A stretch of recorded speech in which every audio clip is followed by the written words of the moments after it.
Another accessory for the Nanopresso is the Nanovessel. The Nanovessel is a 3-in-1 vacuum insulated flask.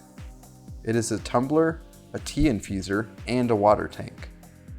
To use the Nanovessel as a vacuum sealed tumbler, remove the mesh filter from inside the Nanovessel.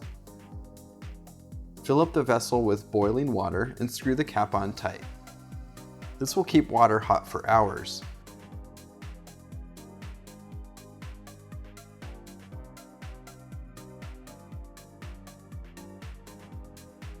To use the Nanovessel as a water tank. When you're ready to make espresso, simply remove the cap and screw it directly onto your Nanopresso. You can also prepare your espresso at home into the Nanovessel and use it as a tumbler. We have specially designed the Nanovessel to fit into most car cup holders, and it will keep your espresso hot for hours.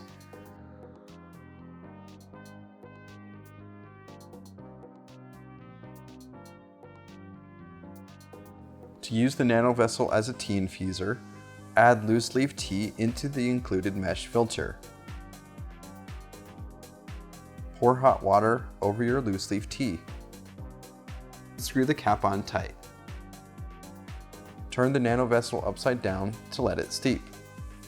After a few minutes, or the recommended steeping time for your tea, flip the Nanovessel back over and remove the entire top. Pour your tea into a glass and enjoy.